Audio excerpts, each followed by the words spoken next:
Now tuning in to Earbud Media. Audio for everyone.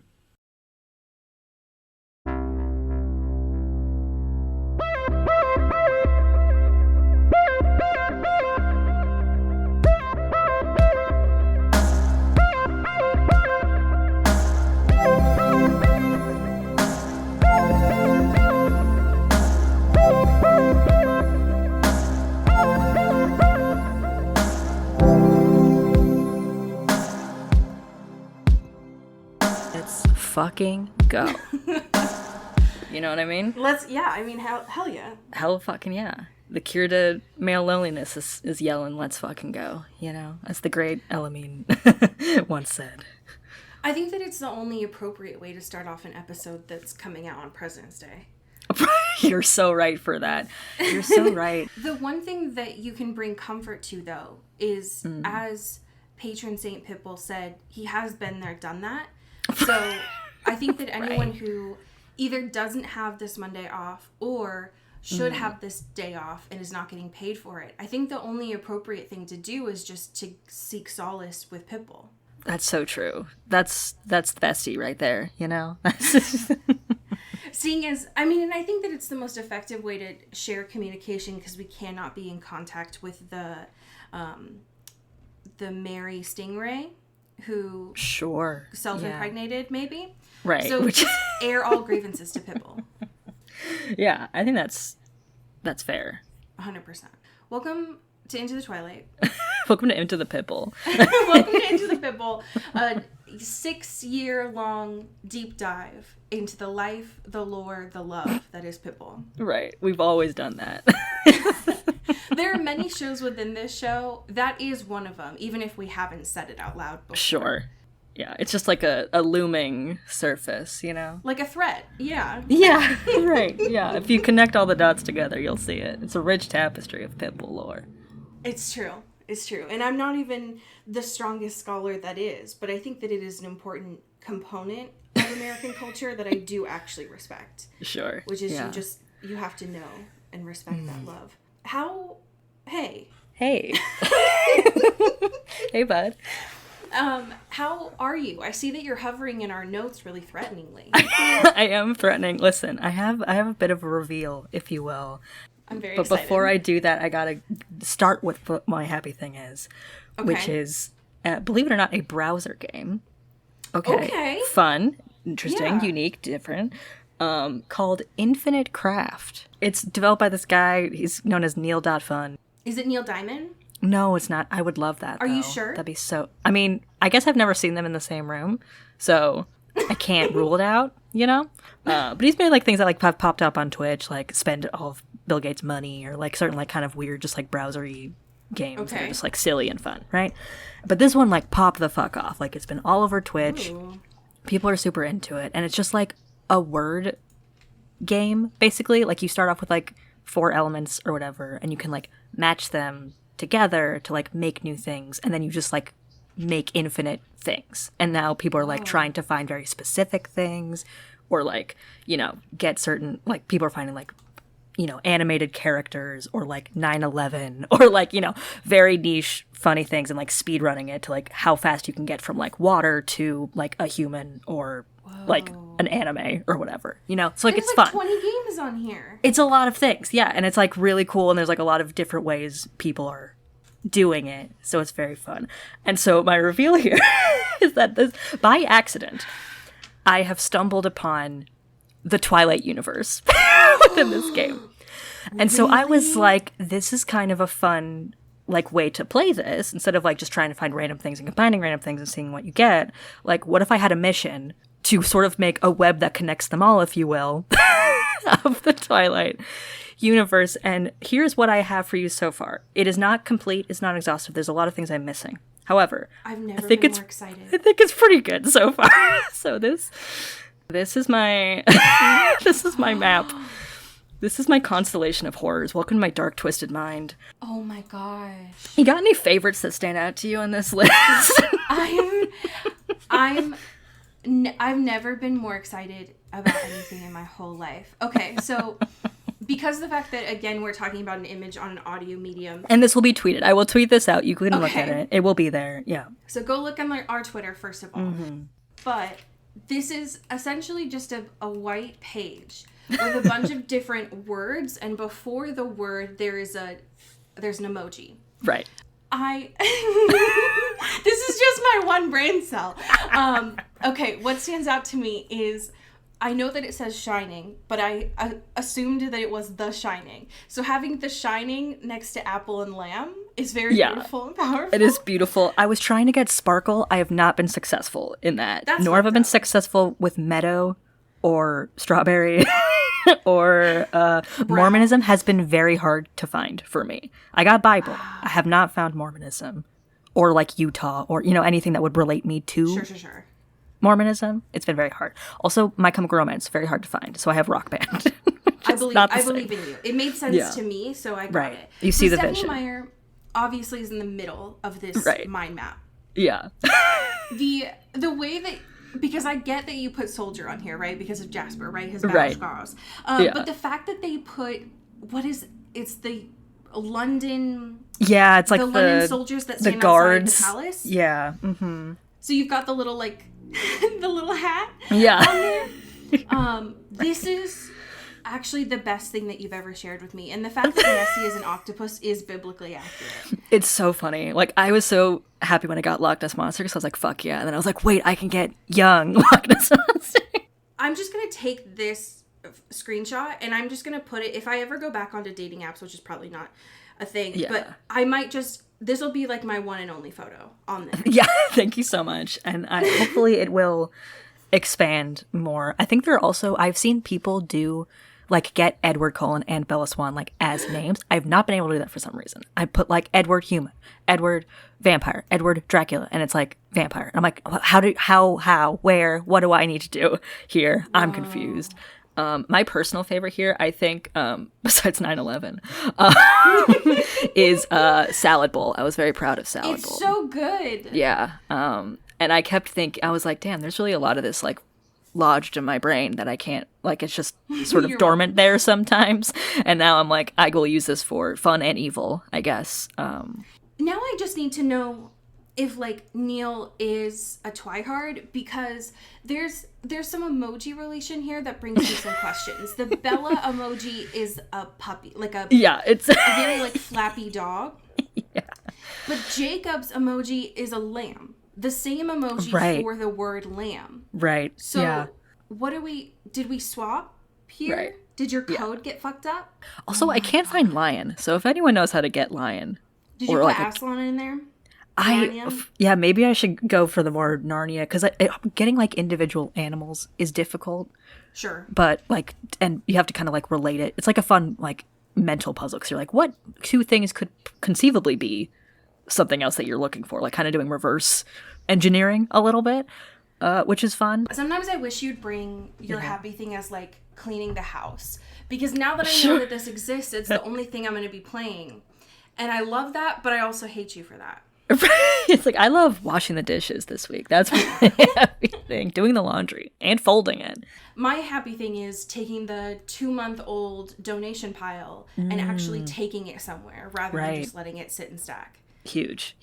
Yeah. That would be great. Right. Yeah. I'll think on it for next time. So that's my dark twisted mind this week. How are you doing? What a gift. I'm so excited now. I'm alive.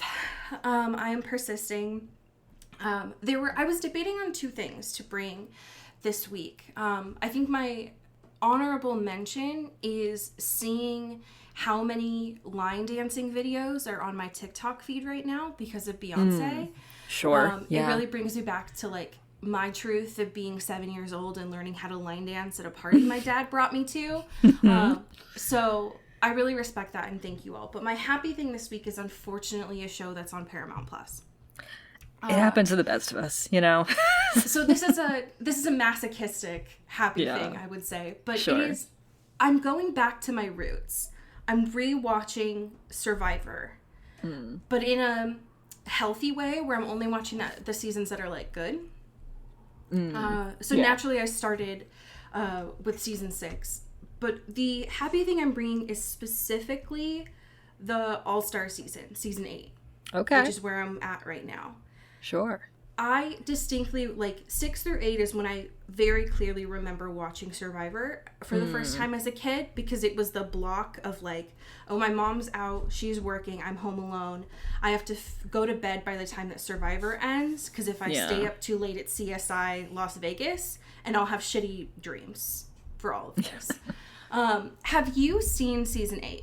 I would imagine I watched it when it was coming out, but I do not remember anything from it. This is if I had to introduce someone to watching Survivor, this is the season I would start with, which is not usually how I do things. I wouldn't start someone with Drag Race by watching All Stars. Yeah, but right. This season has all of the players that set up my love for reality TV. We just finished a season with Johnny Fairplay, right? Right. And him talking about his dead grandma who wasn't actually dead. Who's probably dead now. Anyway. But this season has Boss and Rob and Amber meeting for the first time. So they become the titular couple. Right. It has the love of my life, Rupert. Who's just a sensitive big man. And I respect that so much. Jenna, who just 2 seasons ago won. We get last season, someone quit for the first time and Jeff took it really personally. And then it happens again this season. And it is an amalgamation of all of my favorite things about Survivor, including Ethan, who I had the biggest crush on as a kid. And having that activated now is really fucked up. But I love good Survivor. There's a lot of things about Survivor that have been bad in the past. But being able to see all of the players come together and be oh, I don't usually trust anyone, but I especially don't trust you because you've won before, is a very different vibe than All Stars on Big Brother, where it's you want to use them to get farther along and then vote them out. Yeah. Ooh, interesting. So if you've never seen Survivor, or if you've only seen the early shit, watch this season, because it sets up a lot of stuff that the reason why Survivor is still going. And I love Young Jeff. Young Jeff? Yeah. Can I be honest? Can get it. And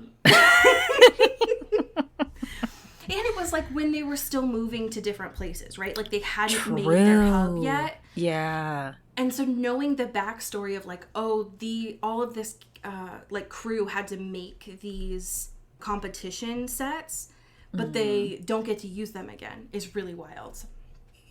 Anyway, I love Survivor. Paramount Plus can eat dirt for all I care.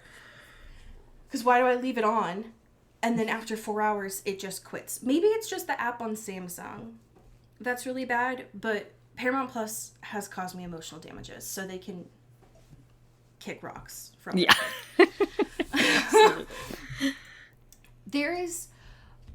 There may have been other things that happened in the world this week. We only have one thing to talk about. I mean... It's the only thing that matters. It's hello. Could you do me the honor of telling our friends about our current event this week?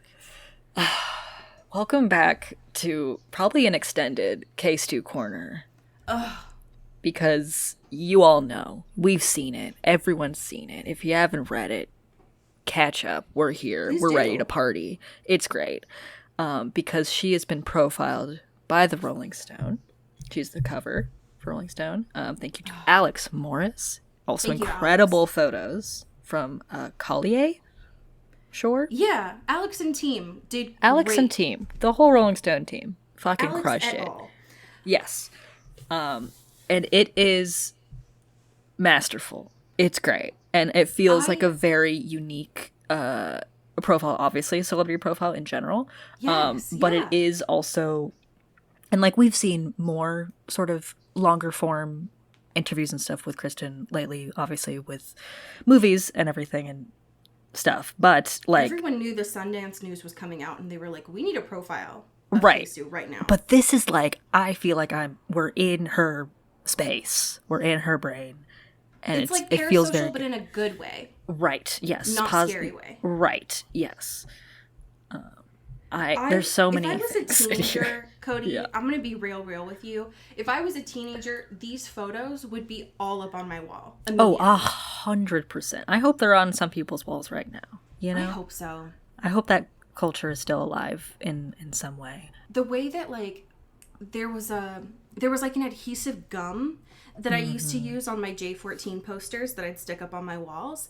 It like wasn't tape. It was like a tacky kind of thing. I have such a visceral memory of how that shit smelled because it was like, oh, I gotta go get all my magazines and put them up. Cases would be on my wall right now. Fuck, I might do it. Who cares? Yeah, who's gonna stop me? Right. This, we just talked about a profile of Kesu very recently. This one is now my favorite of this year. And I hope that we keep getting more competition. Right. We should make a bracket of all of these. I hope we have enough to do that because I'm into all of it. Thank you, Rolling Stone, for putting this out on Valentine's Day. I appreciate you so much. Yeah. What shocked you the most? Was it the chin-ups? Was it the graffiti on the walls? Was it the Coors Light? God, I mean, there's so much happening here. It's like a profile that's happened over weeks, so you get like a lot.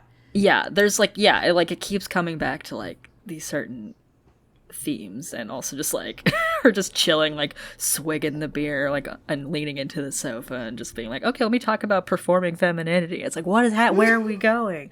What's going on? I think it can best be for folks who are still on the edge. They're like, oh, I don't know if I want to read this like 3,000 word profile. It ends with Kristen, Dylan, and Alex going to get wings and then going outside to smoke a joint. And it ends with them like giggling. Well, Kristen's like, oh, by the way, what are you going to say about me? Like, what are you going to write? Right. God. So it's very goofy friends and love, but also the paralyzing fear Kristen has of like, what are people going to say after all this time? God. And like them being like playing pool. It's like, it's kind of my party. It's kind of like the thing. That part killed me because when Alex sunk one of the pool balls into the little pool home and Kristen was like, get the fuck out of my house. Right. You can't win here. You're the guest. I'm very grateful for all of the insights here of finding out that there's another piece aside from the chronology of water that Kristen might do. Even if it gets greenlit first. Yeah. But there was I could do a full like video essay breakdown of all of this because it was just a ton of lore shoved into a piece. Yeah. I'm very grateful. Yeah, there's so much. Please read it. Please see how Kristen is getting like physically yoked. Right. Even after this movie has like, even though Love Lies Bleeding was out and finished with production by this time. Right. That bit is so good too because it's like, oh, normally I would think doing part of this interview like in a kickboxing situation would be like so cheesy and so like, you know, movie propaganda like promotion stuff.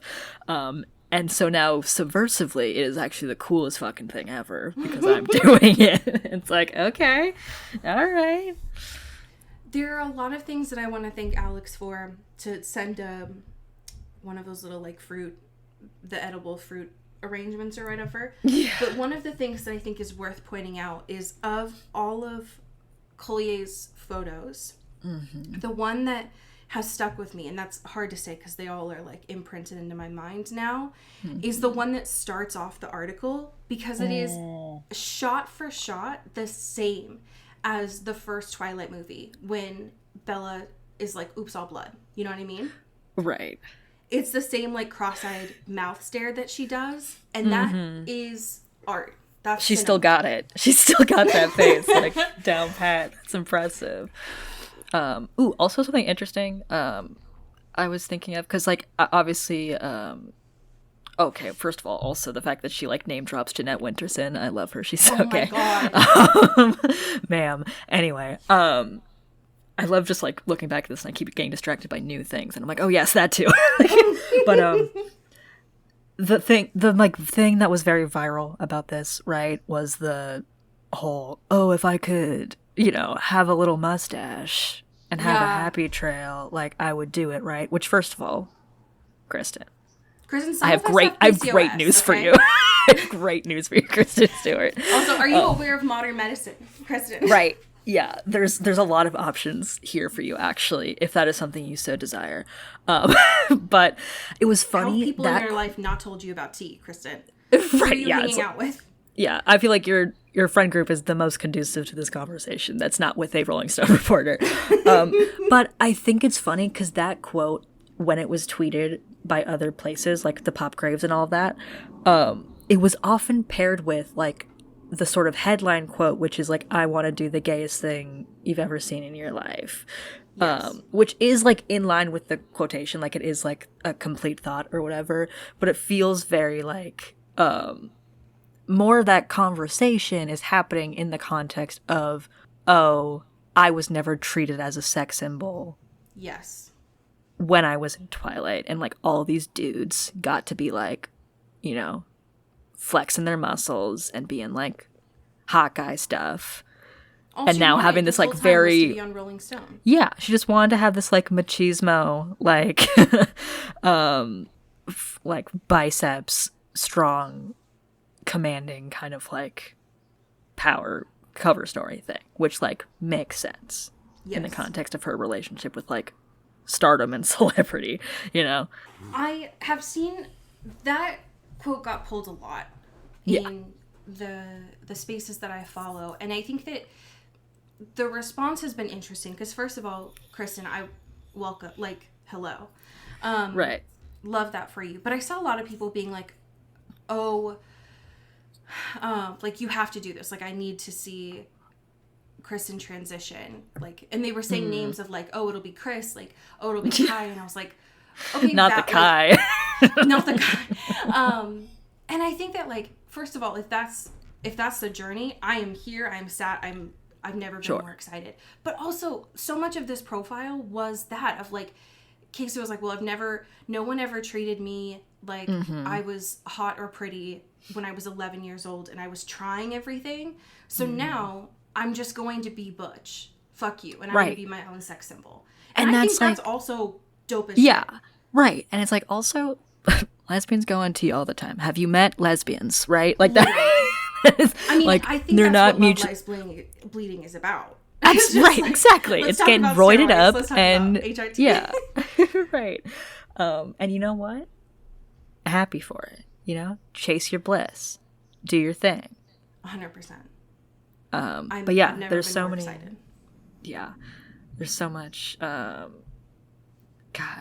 here. Also the fact that she met Dylan Meyer on the set of American Ultra. I did not realize that. I didn't either. I think that was a fun fact.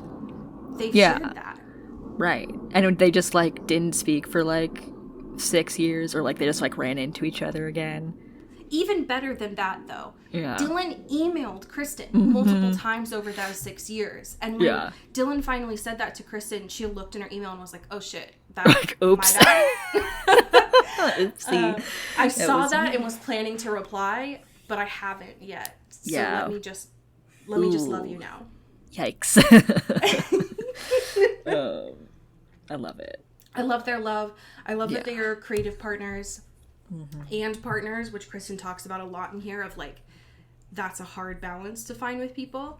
Yeah. But they just seem very happy. And I'm very excited about all of that. Just go read this. You know what I mean? Yeah. Right. And there's also a lot of, like, video content, which is good, that are, like, kind of tertiary to this, or complementary, I suppose. And it's great. There's a lot here. We need more queer profiles. Please and thank you. I've never felt more compelled. I haven't felt the need or want to, like, go buy a physical magazine in such a long time. Yes. And now I'm like, fuck it. I guess I'll just go to Walgreens now because I have to have, this needs to just be something we own, right? Tell people that physical for the business. Media is important, please. Right. Yeah. Like, Kristen Stewart, please save physical media and print media. please God. Can you Please. I know you want to make your own movies right now. That's so cool. I love that for you. Would you like to invest in the future of journalism? Because it's not looking pretty, right? Like, it's not. Can you use your Nepo baby powers to save journalism? You got some of that Twilight money still just like rolling around, collecting It's got to dust. be invested somewhere. You gotta, you can't just let it sit there, right? That's not good for you and your cash flow, right? True. 100%. I mean, the one thing I will say, like, that I wasn't expecting this, but I loved a lot is that Dylan and Kristen have 2 mansions, like, fairly next to each other. Yeah. And one of them is designated as, like, oh, this is our workplace, like, this is our office, but it's also just a bachelor pad. Oh my gosh. I think that, like, that is a beautiful way for rich people to use money. I'd like you to use it in a lot of different ways. Sure. But also, like, work home separation, love that. And also it's just a place for your friends who need to crash and play pool is there as well. Incredible. That's the dream. Nepo baby content. Did you see, I mean, there's been a lot of press junkets with Dakota Johnson lately. But have you seen that specific clip of her trying to name Spider-Man? Spider-Man? Yeah. Here he comes. Spider-Man. That one took me out. That's good. I would watch that. I would watch Spider-Man. Here he comes. She's so unintentionally funny sometimes. Yeah. And I appreciate it immensely. I've heard nothing but awful things about that movie. Oh, yeah. It's not looking pretty, y'all. I do not want I want to have us watch that as late as humanly possible, because I don't think Yeah, it's going to take a while for it to go on VOD. Right, exactly. So we already have a buffer there, which is good. Right. I just wasn't aware, because I've only been keeping up with the press junk and stuff. I don't give a fuck about the movie. Sure. But I wasn't aware that Adam Scott was literally playing Uncle Ben until I got a couple of TikToks deep of people being like, what actually happened in that movie? So I am excited to watch it, but as late as possible. If we can keep pushing that'd be great. Yeah. Thank you, everyone, for your concern, but we will sit this one out for a little bit. Oh, no.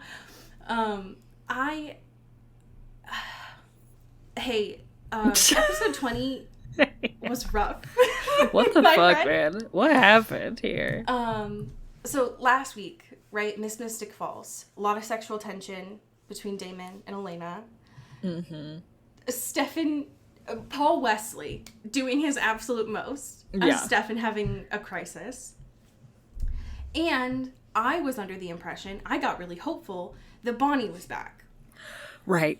How foolish we were to think that meant she was back for real. That we would just have her in every episode again. Sure. That's on us. We played ourselves, for sure. And then there's this episode, which we had kind of clocked as being a flashback episode, given the photo that we had. Blood Brothers was painful to watch. Not in a cringe way, but I was just really sad for a lot of it. Yeah. And I was not expecting that. I thought it was going to be one of the, like, fun flashback episodes. Right. It's like, oh no, let's talk about killing your own father. Yeah. Or having your brother get shot. Like, that's fun. And, like, also, I need to let y'all know when we talk about this that there's, like, it kind of goes from, like, passive suicidal ideation from Stefan to, like, active. Right. So just, that's going to be talked about, not heavily, but, like, just be aware. Just, that's going to come up. And, like, you expect it, right? Like, you expect that with vampires, that it's sort of, like, a passive thing.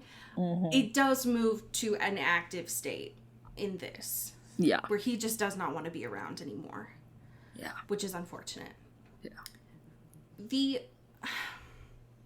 I was not expecting to see Giuseppe again. And that hurt my feelings. Yeah. I was fine. I was fine with one introduction. I found out he was a shitty dad. That's really all I needed. Right. I didn't need to feel him, feel for him, or have some sort of an emotional connection to this man.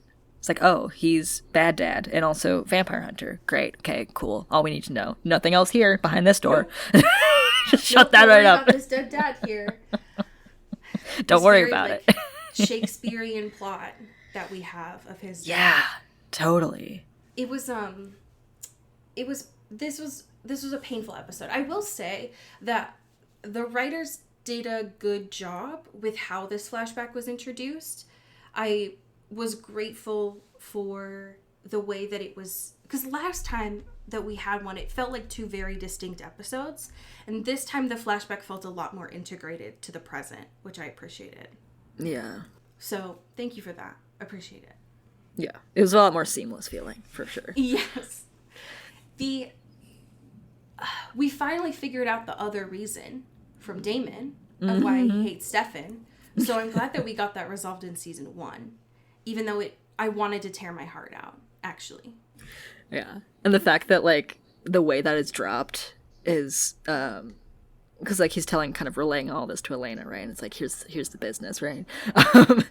And then he kind of gets pissy, and it's like, all right, I'm out of here. And he's like, actually, wait, do you think this was over? I got one last bomb to drop. I gotta drop this lore on you. And then goes to leave, and Elena's like, you can't just say that. Just fucking leave, you fool. You're so annoying. It is, I was already very into Damon and Elena last episode. Right. Because it's been very much like a slow burn. It felt far less like a slow burn this episode. Right. For multiple reasons. But there was a moment in time that I giggled in a like, oh, I'm kicking my feet and giggling way, which was when Damon comes back after his buddy cop episode with Rick in the middle of this episode. Yeah. Elena's like she's not laying, but she's sitting all the way across the couch. Damon comes in, lifts her feet, sits down, and puts her feet back on his lap. I'm gonna pass away. so done with these two.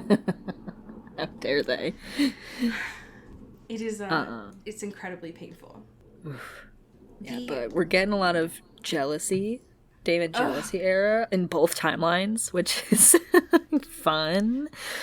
Because not only is it the Elena thing, but it's also like, oh, Catherine was supposed to just turn me, and she got us both. Womp womp. Ian and Paul were like acted 110% in the flashback scenes, which I was not expecting to see. But like, there was so much emotion that Ewan was bringing to Damon in the flashback of like knowing that he was the reluctant one. He didn't want to fully transition.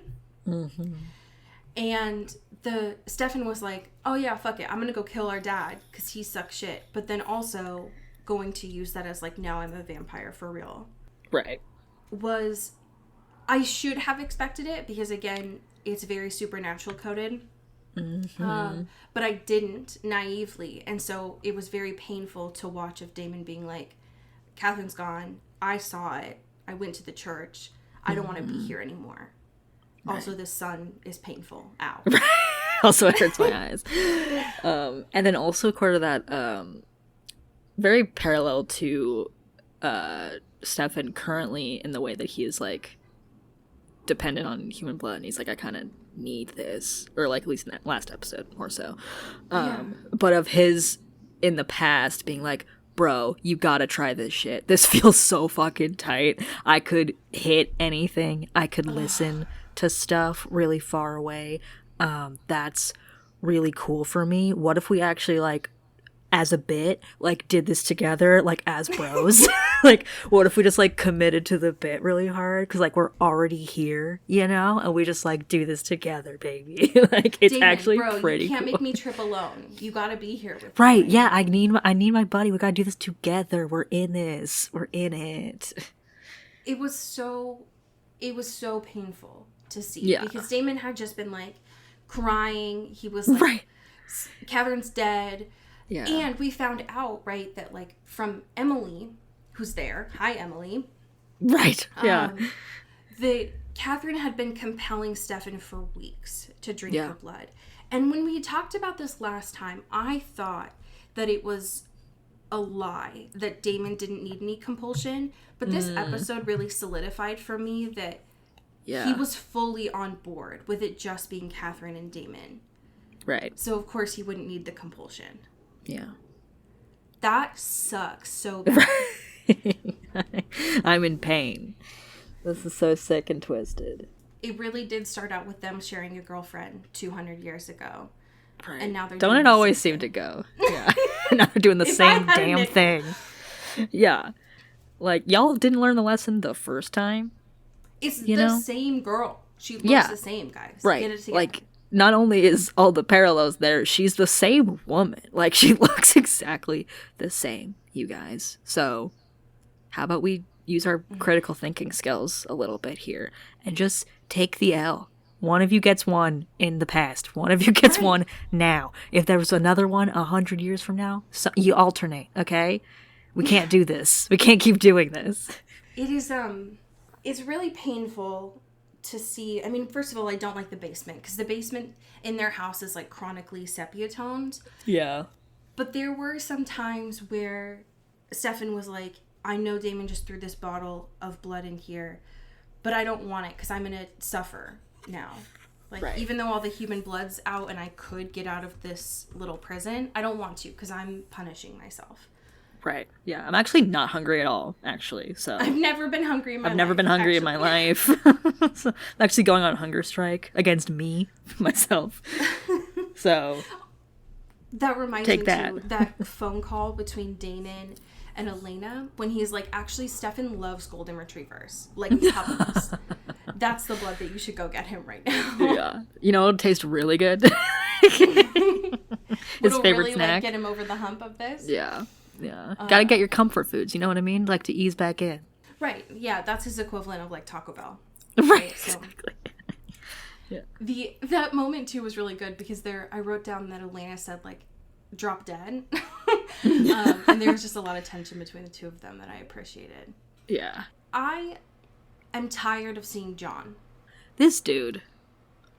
I'm over is it. fucking I changed everywhere. my mind. Right. I thought it was gonna be fun and interesting. It's not.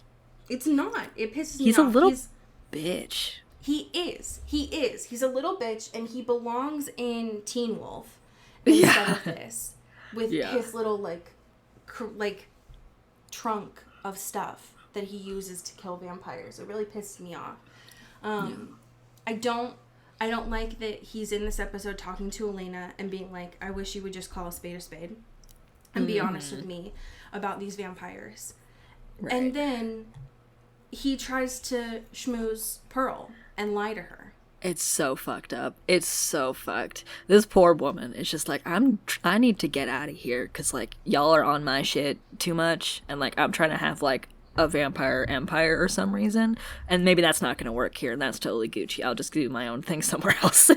And this I'll motherfucker, just go to Atlantic City and make my own hub there. Yeah, I'll just, like, do slots or whatever. You know, I'll, like, listen to the lottery numbers really closely and then win a lot of money, you know? Like, there's a lot of other opportunities here. But this motherfucker is like, oh my god, like, Jonathan Gilbert, like, what, you were the only person he ever loved, and, like, he just wanted you to be happy, and you shouldn't carry all that pain anymore, and, like, it's fine. And then he goes, so Uno reverse card, psych, bitch, he fucking hated you, you suck, I hate you too, you're annoying, no one will ever love you, mic drop, fuck you. It's so nasty, because he's like, hey, Pearl, so I've read all of Jonathan's journals from that time, and I noticed on, like, every page that he wrote J Heart P. And she calls him on his bluff. She's like, that's no fucking way that happened. He's like, yeah, that's true. He hated you really bad. Right. It's actually way worse. it's really bad. And after doing all of that, like, psychological damage, Pearl's like, I'm not going to give you the thing that you want. I gave it to Damon. Also, you fucking suck. And he's like, oh, yeah? Well, I'm going to kill you. Right. And that's not nice, because she was going to leave. Right. All her and Harper wanted to do, if Anna came along, cool, but, like, all her and Harper wanted to do was, like, set up a B&B somewhere. Yeah, that's it. It's really nasty, John. God. Not a fan. You can't just show me Harper, who I haven't seen in several episodes, and I'm very much rooting for that vampire, and then you kill him? It's nasty business. Come on now.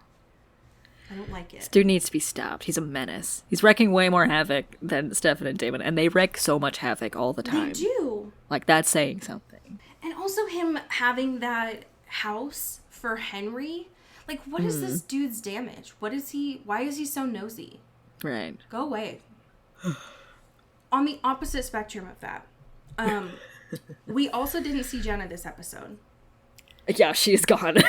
She's gone. But she's out. supposedly at one point in the kitchen while Anna and Jer are like fucking upstairs. Yeah, they're hooking up, and seemingly Anna's the only one here with like proper spidey senses, you know? Yeah. What's that? What's going on here? The delineation of maybe Stefan and Damon are just unaware of the things that they have in their Rolodex. That wouldn't surprise me at all. Because they're just like, yeah, I guess this is how we live now. This is fine. But Anna, they're like hooking up, making out. And poor Jeremy is like, oh my God, I don't want someone to walk in. I want Jenna to walk in. This is so embarrassing. Also, you're so hot. And she's like, don't worry, babe. Like, she just took something out of the fridge. She's fine. She's preoccupied. And he's like, that's so fucking hot, babe. That's so cool. You can hear that. Oh my God, I love him. I love him so much. He's so pretty this episode. It's so annoying. Yeah. He's baby girl in this for sure. And he loves it. He loves being Yeah. baby girl. And I appreciate Right. it. He was born to be baby girl. That's his birthright. He was not born to be Maybelline. He was born to be baby girl. Right. Here's my question though. Hey Jenna, what excuse did Elena give you? Because she's been presumably sleeping at the Salvatore's home for several days. She had Right. clothes there. Yeah. Where do you think that your pseudo daughter is? Yeah, it's like, hey, this house is empty, and I haven't seen Elena for going upwards of a week. Yeah. That's not a concern I have. I guess. She's presumably not been at school. Have you not received a single call, Jenna? Right. God. Just do your job once. Yeah. Please and thank you. For once in your life, please God. Did you get Beauty and the Beast vibes from Stefan and Elena in the back half of this episode? Ooh, yeah. I felt that, yeah. Of like, big scary. I'm gonna be really depressed right now and just like not want to be around anymore, very explicitly, and don't try to save me because it's not worth it. And also I'm like a monster. He's trying to communicate so much. He's like, Elena, I'm not in a good place right now. If you come close to me, I might either take your blood and you'll be icked out again, or I might actually kill you. And she's like, no, you won't. Like, no, of course not. There's no What red happened to flags your here. common sense? Yeah. Elena, you were doing so good there for a while. I need you to remember that. Because you doing the whole like, oh, I can save him thing was a low point for me. Right. Yeah, this you're better episode. than this, girl. I want to shake you. You're so much better than this. I need to talk about Rick and Damon. Desperately. Please do. This was an unexpected component of this episode, but was way more interesting. I mean, there was a lot of stuff that we learned in the flashback. It was essential lore. They didn't just do it for the fun of it. We needed to know how Stefan had his first blood. We needed to know how Damon got his first blood. Like, that's critical. Mm-hmm. And, oh my God, the part of, like, Giuseppe was the one that shot them in the first place. Nasty. Fuck that guy. Yeah. Yeah. But Rick and Damon go on a buddy cop adventure throughout this episode. And they've clocked it down to, like, it's not even, if the A plot is like Stefan having a crisis in both timelines, this is the B plot, and then the C plot is like Anna and Jeremy. Yeah. I need more of these two. I love this. They're so like, they're so cute with each other. Is the only thing I can really say to describe it. Because like, they're at least like flirting, right? At the very least here in like an enemies to lovers kind of way. In which like, they're on the phone or whatever, and Damon's like, okay, bet, like, give me the address and I'll just go check it out myself. And he's like, whoa, you can't check it out yourself. And he's like, my wife might be there. Right, he's like, motherfucker, why would we hang out, like, you tried to kill me. And he's like, you killed me. Like, we can go back and forth on this if you want to, bud. Do you want to go there? We can go there. Right. We have receipts. We don't have much ground to stand on with each other anyway. So, like, let's go, baby. I'm obsessed. And the fact that, like, after they killed Henry, which, like, it was Rick. It wasn't Damon. Right. Because Rick had distinctly said, like, to Damon, let's not kill anyone here. I don't want to do that anymore. And then he did it. Was after all of that, Damon goes and gets the hospital blood from the fridge and throws Rick a beer. Excuse me. I thought you two hated each other. Hello. Okay. Just a couple of bros hanging out. Just guys being dudes, you know? I was very proud of Rick in this episode, which I have not said ever, and I don't plan to in the future. Sure. But this is one chance. He does say to Damon, who's sitting in a chair backwards, like very cool teacher vibes. Rick is like, I don't want to keep searching. Like, it's been 2 years. I've been looking for Isabel. No answer is enough for me.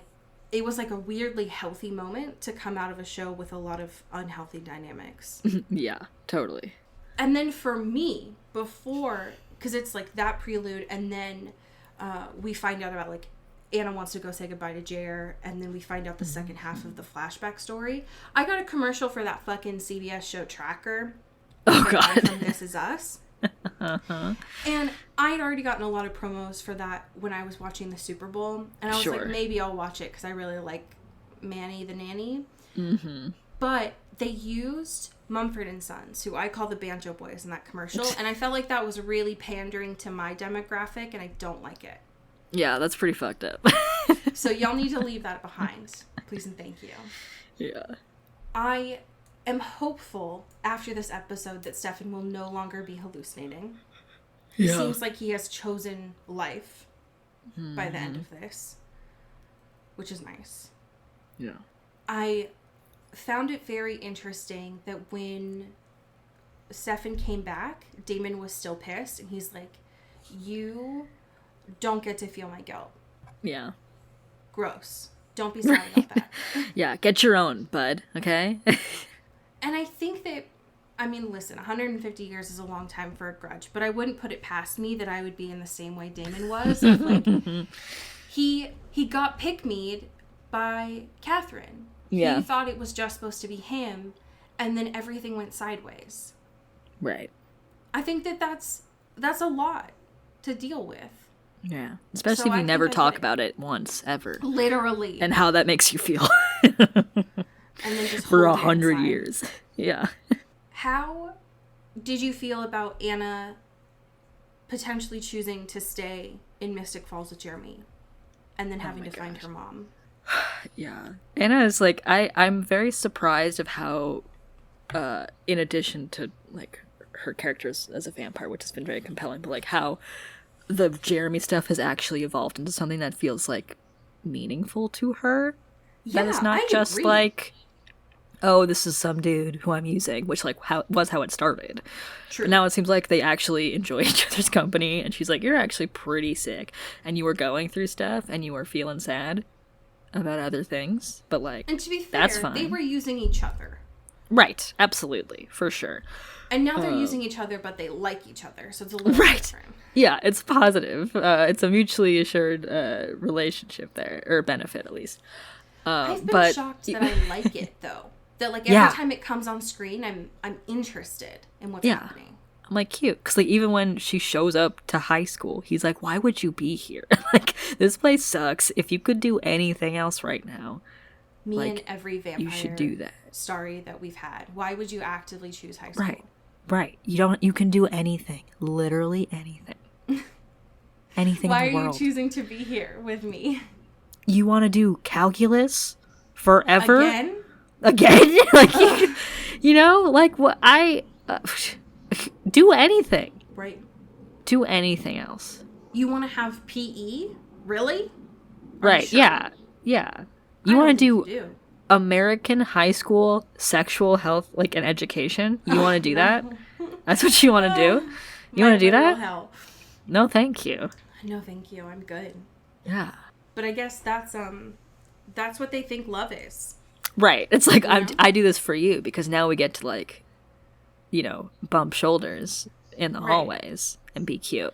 And it's like, all right, compelling enough. That's fair. It's a fair response. I get to have my lunch at 10:30 a.m. Right. That's what love is. That's where love blooms. Yeah, absolutely. I fucking hate it so much. The end of this episode got me excited for these last two. How did you feel about it? I mean, our girl, Miss Jenny Schechter, is back. She's here for real. Just when Rick was like, I'm so good, actually, I don't care anymore.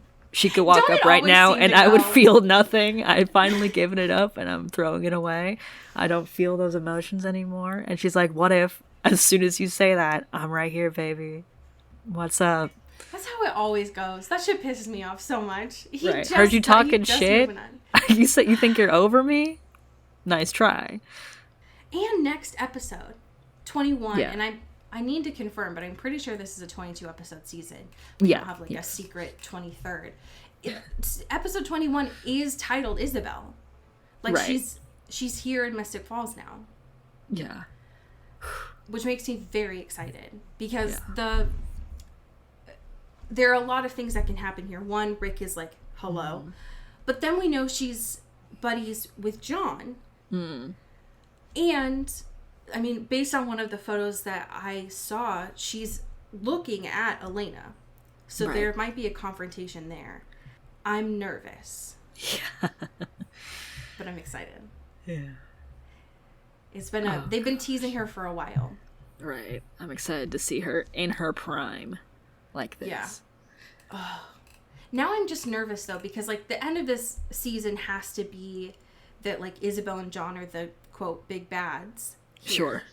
Yeah. I just am still not entirely sure right now what that is going to look like. Right. Because John has been taking out the tomb vampires. Is that all he wanted, or does he want to get the Salvatores out too? Right. I don't know. I'm confused, but excited. Yeah. We'll see. I just can't believe that we're almost at the end of this season. I feel like we just started it. Yeah. Wow. Look at us. I will say, I wish that there was a way on Peacock for me to, like, enable a setting, because it tries to autoplay the next episode. Oh my god. Always. Yeah. And I wish there was a way for me to enable a setting that's like, don't show me more than one episode a week. Right. I need Please to, like, don't. have parental controls or something. Right, exactly. It's like a timer. I only get 42 minutes on the Vampire Diaries each week. And like the transition to like next episode is so much faster than other streaming sites. So I feel like I have to like run if I'm like watching it not on my laptop or something. Even so, with my laptop, like get the mouse over there really fast. Be like, I have to get there to stop it. Literally, the last like 5 minutes of every episode, like after that last commercial break, essentially, I have my remote in hand because ready to deploy. It will just go to the next one. And now. I know that I had said earlier that, like, I wanted to watch more of them, but now I really like it. Yeah. I really like pretending that it's a new show that's coming out every week. And so I don't want to see the next episode yet. I'm not ready. Right. Don't make me. Don't make me. Just give me a minute, you know? Just go to the next Traders episode. Please and thank you. Always. Yeah. Always. We have some amazing patrons to thank. Do you want to start us off? Absolutely. Thank you to Sean Salvatore. Ooh, thank you to Megan Pattinson. Pew pew. Thank you to Katya Karp. Ooh, thank you to Ashton Vogel. Ow. Thank you to Maddie Facinelli. Ooh, thank you to Genevieve Morgan. Pew. Thank you to Danielle Burke. Ooh, thank you to Sophia Salinger. Ow. Thank you to Dan Zeklos. And last but certainly not least, thank you to Emily Ozera. Finishing up the lineup that is just stuck in my brain. It's like counting sheep when I try to go to bed. Those names are stuck in my head. Yeah, they've imprinted into my brain. For real. For sure. I have a fan fiction for you this week by the author Lacrima Draconis. Okay. It was published in 2011 and it is titled For What It Is. The summary is Rick Listen, the author calls them a lyric, but I can't, so I have to say that's not my truth. The summary is Rick watches them dance. And this is based off of last episode, Miss Mystic Falls. Okay. They are gorgeous together, dancing as if they belong there. Moving in perfect sync, eyes locked, they lean into each other as if drawn by invisible strings, yet not quite touching. He's not someone who easily touches people. Rick knows this. But here, with her, it almost seems inevitable. Something is blooming between them and Rick doesn't know what it is, but he wonders how he could have missed it before. When they finally touch, his hands guiding and protecting her, Rick can feel it. A tiny prickling in his fingertips, sharp like glowing needles, yet caressing his skin. It makes him gasp, drawing a sharp breath, the feeling inside of him almost suffocating him. When the dance ends, there is hesitation in their movements. He's reluctant to withdraw his hands. She is halting to step away from him, both having a tiny smile playing around their lips. As they walk back together and pass him, Rick sees this feeling inside of him for what it is. The jealousy. It burns. End scene. Damn. Okay, some heat over here.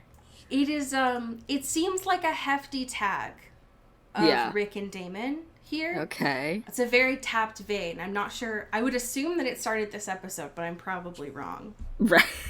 Yeah, maybe it goes back even deeper. Who knows? Right. People have always seen the signs. If you have always seen the signs of Rick and Damon, please know that there's a hefty section of fanfiction on AO3 for you. I'm proud to say. Enjoy. Please enjoy. Well, friends, tell your friends, tell your family, tell your community center about the show. We've got 2 episodes before the end of the season, so it's a great time for folks to catch up. Absolutely. And as we say here in the Pacific Northwest, get bit. Ooh. Ooh.